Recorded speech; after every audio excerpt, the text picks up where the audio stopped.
You are a void drifter, a whisper in the dark between worlds. Your trade is memory and rust.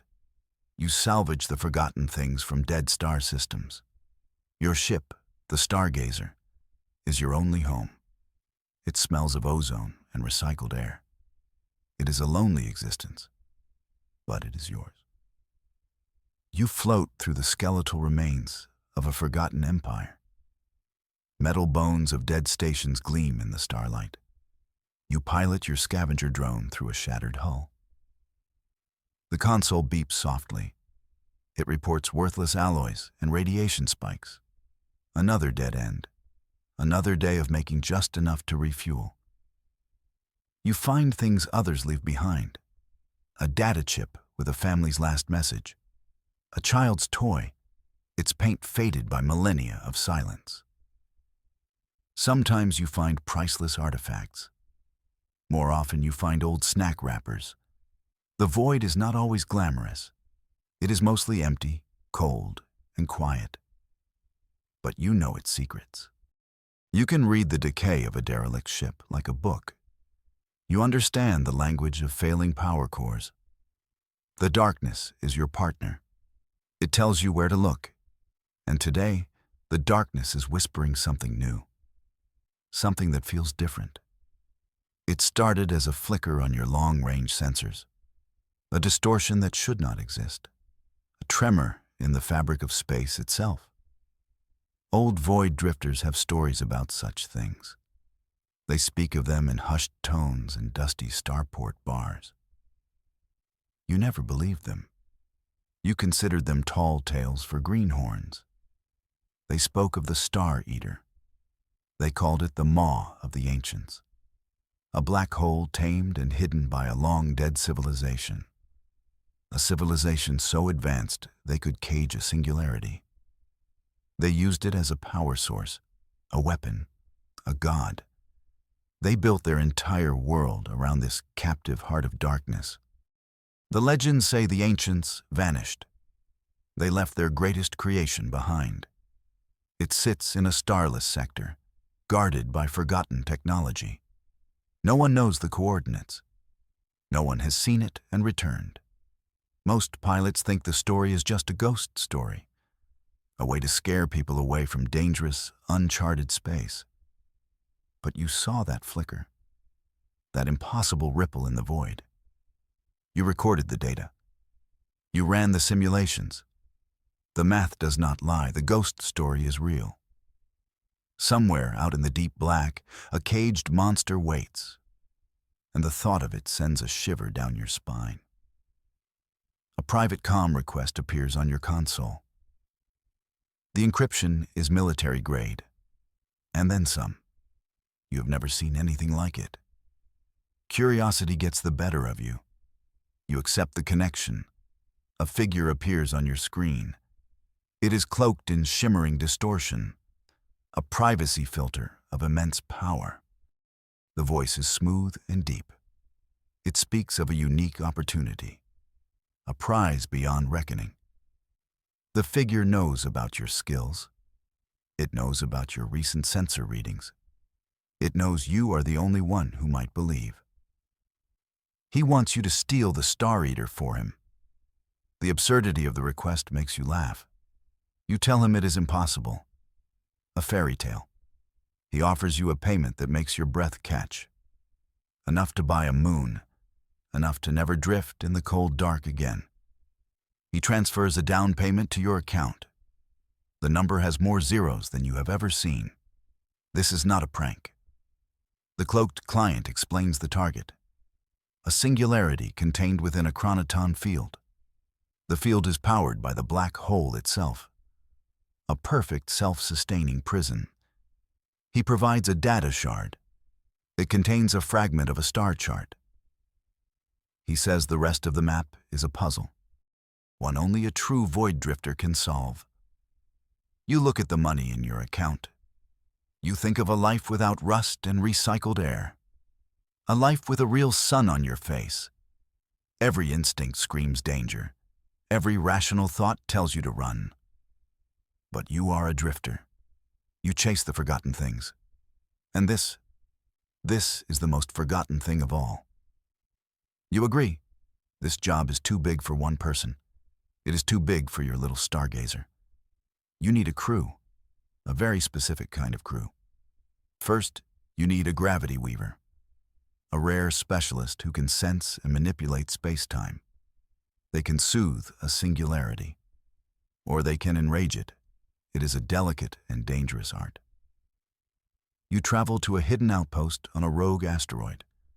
The place is called the Tangle, a haven for those who do not want to be found. You find her in a quiet chamber. Her name is Kaylin, the Weaver. She is surrounded by humming resonance forks. Her eyes are closed in concentration. She is bending light around her hands. Kaylin is hesitant. She calls the plan an act of cosmic madness. She says no one has ever tried to move a singularity. It would be like trying to leash a hurricane. You show her the client's data, the energy readings from the prison. Her eyes widen. She has only read about such technology in ancient texts. The challenge tempts her. She agrees. Next, you need a ghost pilot. Someone who can fly a ship through impossible spaces. Someone who laughs at gravity wells and asteroid fields. There is only one pilot that good. His name is Jax. You find him in the middle of a high-stakes race. His ship, the Needle, moves like a phantom. It phases through obstacles that destroy others. Jax is arrogant and reckless. He lives for the thrill. When you tell him the plan, he laughs loud and long. He calls you insane. Then he asks how much the job pays. You tell him. His laughter stops. He looks at his ship, then back at you. He says for that price, he would fly into a sun. He is in. Your new crew assembles on the Tangle. Kaylin, the Weaver, is quiet and focused. Jax is loud and full of jokes. They are total opposites. But you see the respect in their eyes. They are the best at what they do. You will need that. The client's puzzle awaits. The client's data shard holds the first piece of the map. It is not a set of coordinates. It is a riddle written in star patterns, a complex piece of star science. It describes a region of space where the stars have gone dark, a place wiped clean from modern charts. It is known only as the Obsidian Sector. You and your crew spend days in the ship's briefing room. Kaylin analyzes the gravitational anomalies in the data. Jax plots potential routes through treacherous nebulae. You cross-reference the ancient star patterns with forgotten explorer logs. It is a painstaking process. The ancients did not want to be found. Slowly, an image takes shape on the holographic table. A dark sector, as the legends described. A patch of void where there should be galaxies. It is shielded by a graveyard of dead stars. Neutron stars and white dwarfs spin in a deadly dance. The client was right. No sane pilot would ever go there, except maybe Jax. The final piece of the puzzle clicks into place. A specific gravity signature. A unique pulse that repeats on a long cycle. It is the heartbeat of the prison. The cage that holds the Star Eater. You have your destination. A place that does not officially exist. A place from which no one has ever returned. The starless chart is complete. A standard ship will not survive the Obsidian Sector. The radiation alone would peel it apart. The gravity forces would crush it into a speck of dust. You need a new vessel. Something built for this kind of suicide mission. You use a large portion of the client's money. You purchase a retired asteroid cracker. It is not a pretty ship. It is a brutal piece of engineering. A flying brick with engines powerful enough to move moons. Its hull is a meter-thick layer of tungsten carbide. It was designed to withstand the stress of planetary demolition. It should be enough to handle the journey. You christen it the Lockpick. But the ship is only the beginning. You need special tools for the job. Kaylin supervises the construction of the primary device, a chronoton net. It is a massive projector that will create a containment field. It will envelop the singularity's prison. It will allow you to move it, theoretically. The math is mostly hope. Jax installs a new kind of engine, a phase drive scavenged from a military wreck. It will allow the lockpick to make micro jumps. It can sidestep obstacles in an instant. It is unstable. It is dangerous. Jax thinks it is the most beautiful thing he has ever seen. The ship is ready. The tools are forged. The time has come. The journey to the Obsidian sector takes weeks. You travel through empty, forgotten corridors of space. The stars thin out, then vanish completely.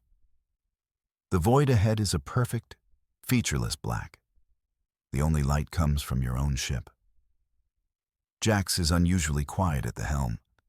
Even he seems unsettled by the utter emptiness. A proximity alert chimes through the ship. You have reached the outer edge of the sector. Kalen confirms the readings. A faint energy barrier lies ahead. It is almost undetectable. An ancient warning sign. This is the first layer of the defense system. You have arrived at the doorstep of the ancients. You give Jax the order to proceed slowly. The lockpick glides through the energy veil. For a moment, nothing happens. Then, the space around you comes alive. Objects begin to materialize from the darkness. Dozens of them. They are sleek, obsidian drones. They have no lights, no windows, no signs of life. They awaken to greet you. The drones surround your ship. They move in perfect silent formation. They do not fire. They simply watch. Kalen analyzes their energy signatures. They are powered by miniature gravity drives. Technology far beyond anything in the modern galaxy. This is the ancient defense system. And you just tripped the silent alarm. The obsidian drones begin to move. They do not attack with weapons. They project focused gravity waves. The ship groans under the sudden strain. A red light flashes on Jax's console. The artificial gravity is failing. Jax fights for control. He engages the new phase drive. The ship shudders and vanishes. You reappear 1,000 kilometers away. The drones are momentarily confused, but they adjust quickly. They are coming for you again. This is not a battle you can win with force. This is a test of skill, a deadly puzzle. The drones are not trying to destroy you. They are trying to herd you. You realize their purpose. They are the wardens of a maze. The path to the black hole is a trap. Warped space twists and turns around your ship. The drones are pushing you into a specific channel, a corridor of distorted space-time. Jax grins. He says a maze is just a race with more corners.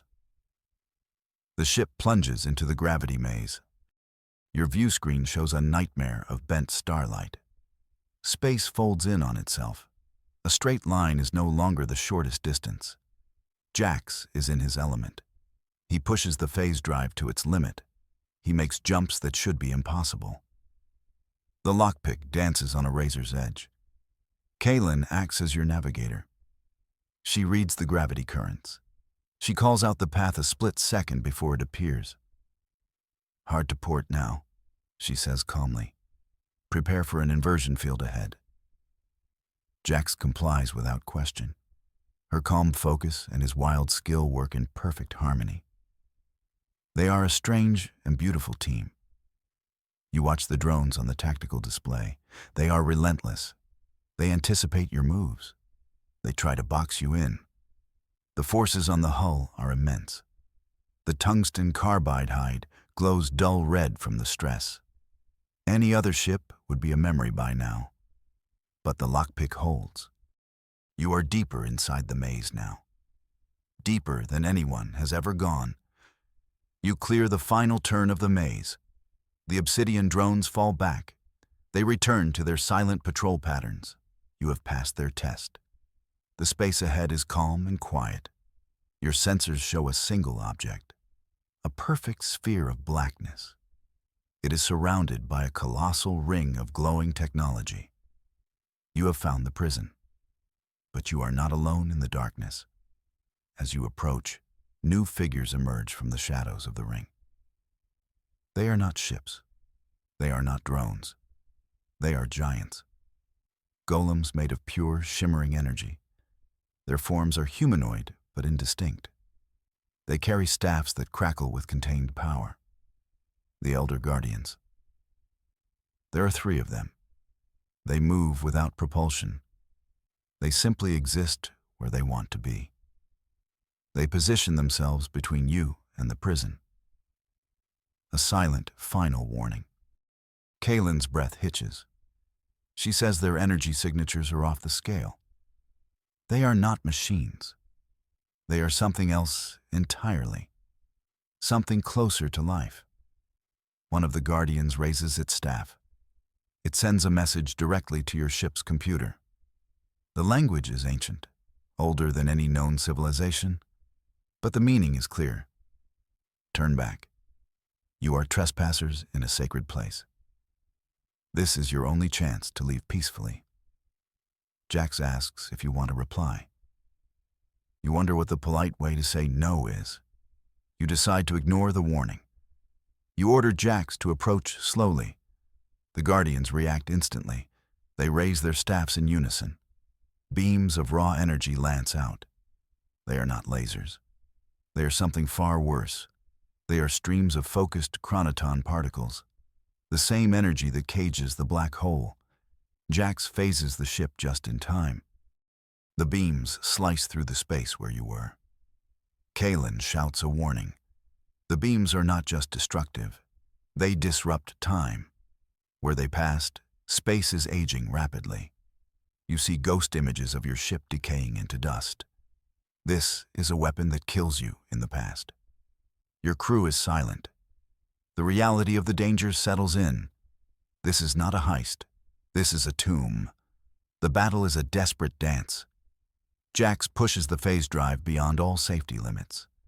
The lockpick flickers in and out of existence. The Guardians are powerful, but slow. They are ancient, predictable. You analyze their attack patterns. You find a rhythm, a small, repeating gap in their defenses. It is just enough. You order Jax to fly directly at the Central Guardian. It is an insane move. He does not hesitate. The Guardian raises its staff to fire. At the last second, Jax jumps. The ship rematerializes directly behind it. You are past the Guardians. They turn to pursue, but you are already at the prison's edge. You have no time to fight. The heist is now or never. You are floating before the heart of the prison. The singularity is a point of absolute nothing. It is a hole in reality. It is held in place by the glowing, impossibly complex ring. This is the cage the ancients built. Kaylin moves to her station. Her face is pale, but her hands are steady. It is time for the Weaver to work her magic. Her resonance forks rise around her. They hum with a low, deep tone. She closes her eyes. She is not using controls. She is reaching out with her mind. She is sensing the gravity waves of the Star Eater. She says it is angry. It has been caged for millions of years. It pushes against its bonds. It dreams of freedom. She must calm the anomaly before you can capture it. If you try to cast the net now, it will resist.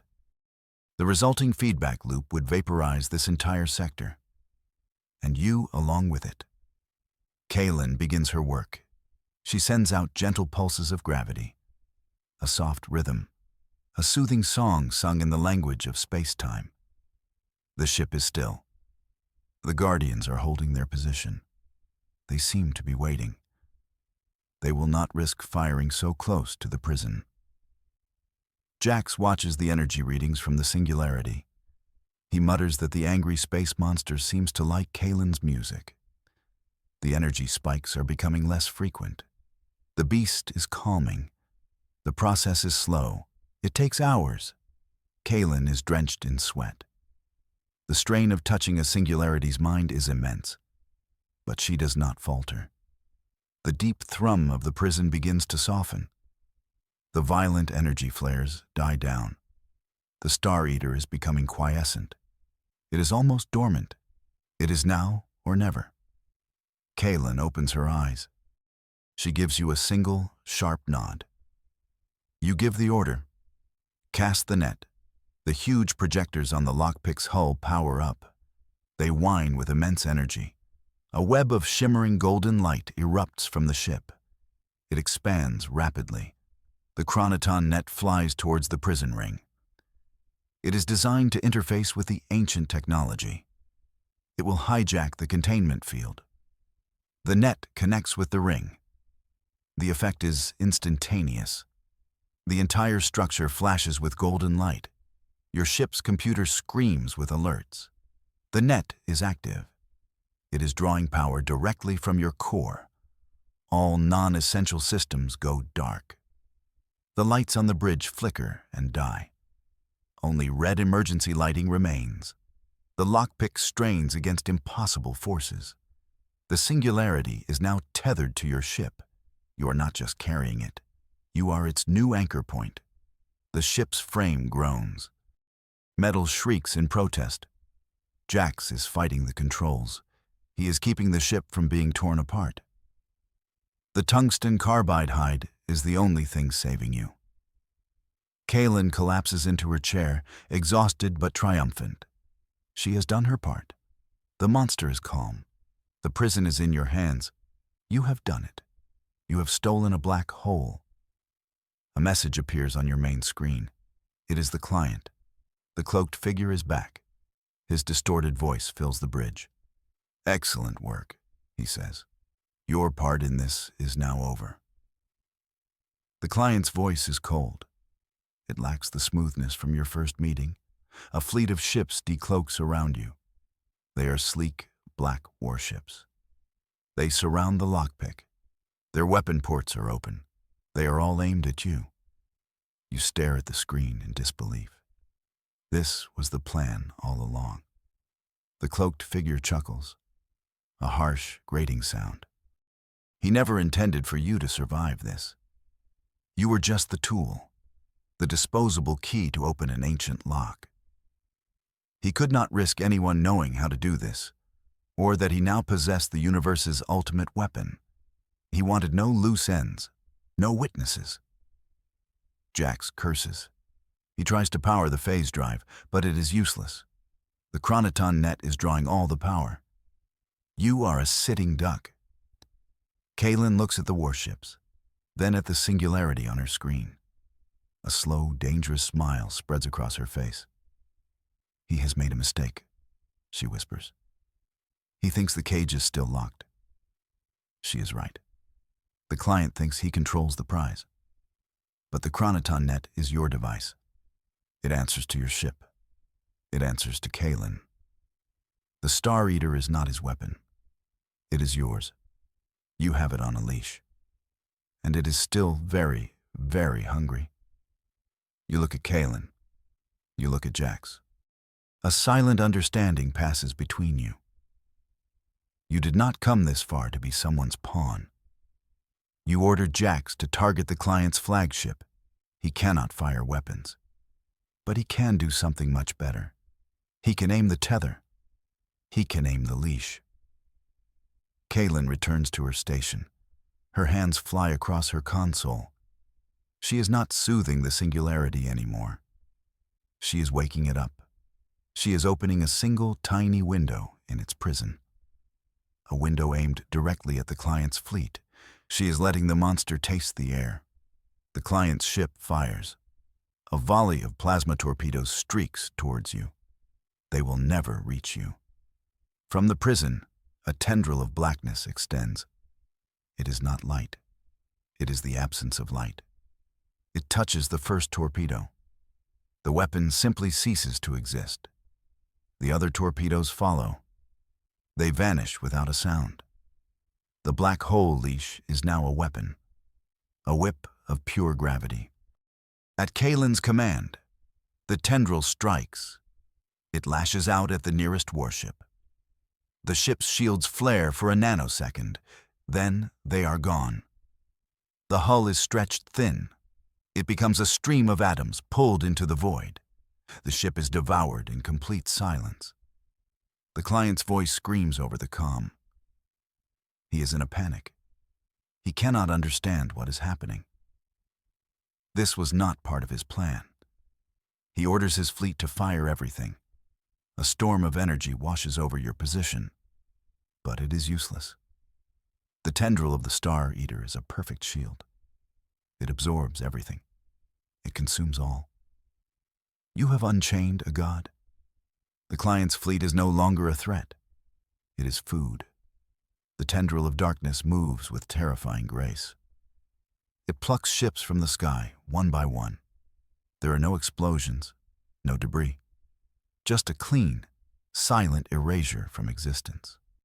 The most powerful fleet you have ever seen is being unmade before your eyes. Jax lets out a low whistle. He says he is glad he is on your side. In less than a minute, it is over. The entire fleet is gone. Only the client's flagship remains. He is screaming threats. He is promising revenge.